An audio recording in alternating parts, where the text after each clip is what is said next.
diable a un objectif dans notre vie.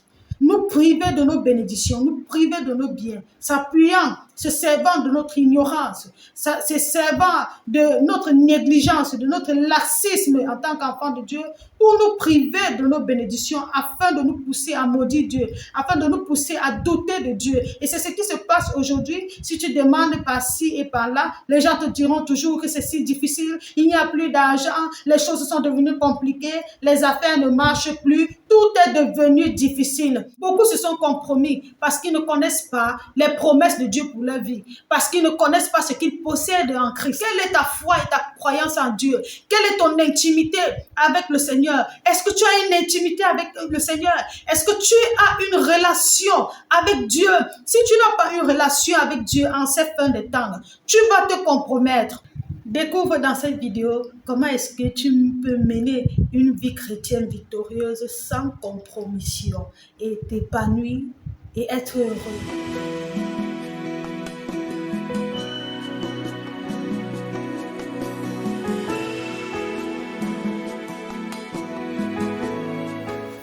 Salut bien-aimés dans le Seigneur, je suis Mrs. Rita, l'ambassadrice, la servante du Seigneur à votre service. Si c'est la première fois que vous découvrez ma chaîne YouTube, je vous invite à vous abonner, à cliquer sur la cloche, comme ça vous serez notifié chaque fois que je publierai une nouvelle vidéo.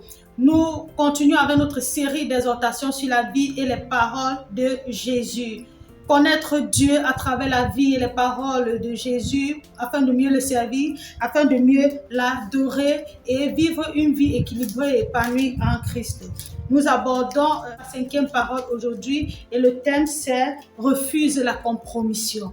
Refuser la compromission. Notre passage est tiré dans Matthieu le chapitre 4, le verset 8 à 11. Je lis au nom de Jésus. Le diable le transporta encore sur une montagne très élevée, lui montra tous les royaumes du monde et leur gloire. Et lui dit, je te donnerai toutes ces choses si tu te prosternes et m'adores. Jésus lui dit, retire-toi Satan, car il est écrit, tu adoreras le Seigneur ton Dieu et tu le serviras lui seul. Alors le diable le laissa. Et voici, des anges vinrent auprès de Jésus et le servèrent. Le diable a fini par amener Jésus sur le haut d'une montagne. Le haut d'une montagne aujourd'hui est identifié comme les réseaux sociaux, les moyens par lesquels nous pouvons visualiser tout ce qui peut être séduction dans ce monde. Je suis venu dire à quelqu'un aujourd'hui que le monde est tellement devenu très dangereux. Le monde est devenu dangereux. La Bible dit que dans les derniers temps, il y aura beaucoup de séduction. Il y aura beaucoup de séduction. Il y aura des temps difficiles. Parce que le diable a un objectif dans notre vie. Nous priver de nos bénédictions, nous priver de nos biens, s'appuyant, se servant de notre ignorance, se servant de notre négligence, de notre laxisme en tant qu'enfant de Dieu, pour nous priver de nos bénédictions, afin de nous pousser à maudire Dieu, afin de nous pousser à douter de Dieu. C'est à nous maintenant de le combattre, c'est à nous de résister au diable. Comme l'apôtre Pierre l'a dit, il rôde comme un lion rugissant, cherchant qui il va dévorer. Mais nous avons des armes, nous avons des moyens pour résister au diable. La Bible nous rapporte que Daniel s'est retrouvé dans la cour du roi et il a résolu de ne pas se souiller avec les mains du roi. Bien-aimé, voici un jeune qui se retrouve sur une terre étrangère parce qu'il avait une communion avec Dieu, parce qu'il connaissait la loi de son Dieu, parce qu'il connaissait les commandements de son Dieu. Il a résolu, sans que personne ne lui dise quoi que ce soit, de ne pas se compromettre avec les mains du roi. Il n'y avait personne pour le réprimander, il n'y avait personne pour lui dire quoi faire. Il pouvait profiter de cela et enjoy avec les femmes qui étaient à sa disposition et enjoy avec les mets succulents du roi. Mais la Bible dit qu'il a résolu de ne pas se souiller. Daniel avait une relation profonde et intime avec Dieu. Il connaissait le Dieu de ses pères. Il connaissait les voies et les recommandations, les ordonnances de son Dieu. Et il a dit, je ne me souillerai pas. La deuxième épreuve, la Bible nous dit que Daniel avait des compagnons, Shadrach, Meshach et Abed-Nego. Le roi a érigé une statue et il a ordonné qu'au son de la trompette, il devait se prosterner devant la statue. La Bible dit que la sentence contre quiconque ne devait pas se prosterner était la fournaise ardente. Ces 3 jeunes personnes ont préféré la fournaise ardente plutôt que de se prosterner devant le Dieu de Babylone, devant celui qui gouvernait le monde entier en ce moment. Ils ont résolu de ne pas se compromettre. Ils ont dit, nous préférons mourir plutôt que de nous compromettre. Nous préférons perdre notre vie, perdre notre position parce qu'ils avaient eu la grâce d'avoir une position devant le roi. Ils ont dit, nous préférons désobéir au roi plutôt que de désobéir à Dieu. Combien aujourd'hui peuvent prendre cette résolution? Oh, je préfère désobéir à cette personne plutôt que de désobéir à Dieu. Aujourd'hui, quand on te persécute, on t'oblige à faire ce que ton Dieu ne te demande pas de faire, ce qui est contraire aux recommandations de ton Dieu. Tu préfères te compromettre parce que tu veux la position, tu préfères te compromettre parce que tu veux le mariage, tu préfères te compromettre parce que tu veux un moyen de subsistance. Bien-aimé, en cette saison, si tu refuses de te compromettre et tu dis, je préfère m'accrocher et faire confiance à Dieu, même dans la fournaise ardente, même dans la fosse au lion, Dieu te préservera, Dieu te gardera, Dieu prendra soin de toi, Dieu te favorisera. Si tu refuses de te compromettre et d'obéir à ton Dieu plutôt qu'à un homme, Dieu te distinguera. Il n'y a personne qui, ayant fait confiance à Dieu, ne s'est retrouvé confus et humilié. Il n'y a personne qui, ayant fait confiance à Dieu, ne s'est retrouvé dans la honte, dans la confusion. Non, Dieu est tellement fidèle que s'il est la priorité dans ta vie, si Dieu est la priorité dans ta vie, Dieu te mettra au-devant de lui et il t'accordera ses faveurs et ses grâces, il te comblera. Tu ne peux pas faire confiance à Dieu. Refuser la compromission au nom de Dieu, au nom de l'Éternel. Et l'Éternel te laisse dans la confusion et la souffrance. Le diable nous fera miroiter de la gloire. Il nous fera miroiter les richesses, la séduction. Peut-être ce genre de personne, quand tu entends qu'il y a un prophète quelque part qui opère des miracles, tu cours. Peut-être tu entends qu'il y a là-bas, lorsque cet homme de Dieu prie, tu peux avoir le mariage. Lorsque l'homme de Dieu prie, tu peux avoir les enfants, tu peux avoir ci, tu peux avoir ça. C'est comme ça que tu cours de gauche à droite. Quelle est ta relation? Quelle est l'intensité? Quelle est la fréquence de ta relation avec Dieu? Quelle est la fréquence de ta connaissance de Dieu? Tout ce dont tu as besoin, tout ce que le diable te fait miroiter, en réalité t'appartient. Parce que Jésus est celui qui possède toutes choses. Et en Christ Jésus, nous avons toutes choses. Refuse la compromission et accepte de mourir pour le Seigneur. Refuse la compromission, peu importe ce que le monde te présentera. Refuse de te compromettre. N'accepte pas de coucher avec ton patron parce que tu veux la promotion. N'accepte pas de te compromettre dans des sectes pernicieuses parce que tu veux le poste, parce que tu veux marcher au milieu des grands. N'accepte pas la dualité, être ce que tu n'es pas, parce que tu veux apparaître parmi les grandes personnes, ceux qui sont influents. Refuse la gloire de ce monde, parce qu'en ce qui concerne la gloire, en Jésus-Christ, il y a la gloire. Dieu, en ces temps, nous exhorte à revenir à notre premier amour, à revenir à sa parole. La parole de Dieu n'a pas changé. Elle est la même pour toutes les époques. Tout ce dont tu as besoin se trouve dans cette parole. Appuie-toi sur la parole de Dieu. Saisis toutes les promesses de Dieu te concernant et prie par rapport à ça. L'une des choses que le diable fait, c'est d'attaquer notre vie de prière, nous empêcher d'être intimes avec Dieu. Les gens peuvent passer des heures devant Internet, des heures devant la télévision, devant les distractions, mais peu de temps devant le Seigneur, peu de temps dans l'adoration, peu de temps dans la présence de Dieu, parce qu'il sait que c'est là-bas que tu puiseras cette gloire que tu recherches. Le diable sait que c'est dans la présence de Dieu, que c'est dans le Seigneur que tu trouveras la force pour lui résister.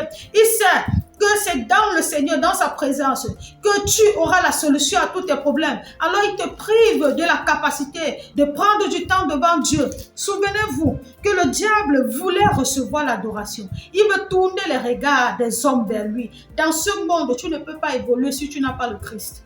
Ou alors si tu ne te compromets pas en servant le diable.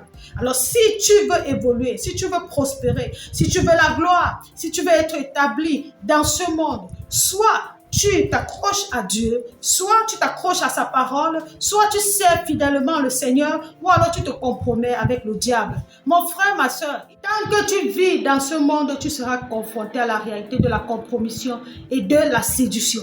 Il y a tellement de belles femmes sur les réseaux sociaux, tellement de propositions, tellement de choses horribles qui peuvent faire plaisir à la chair. Mais c'est à toi de dire et de confesser que je ne me compromettrai pas. Même si tout s'égare, même si tout se perd, même si tout se compromette, je refuse de me compromettre. Même si tout le monde va à gauche, alors que Dieu m'attend à droite, je décide d'aller à droite. Même si je dois perdre mes amitiés, il y a des amitiés que tu dois perdre pour être agréable à Dieu. Il y a des amitiés que tu dois perdre pour que tu te consacres à Dieu. Il y a tellement de séduction. Je verrai Jésus sur le haut.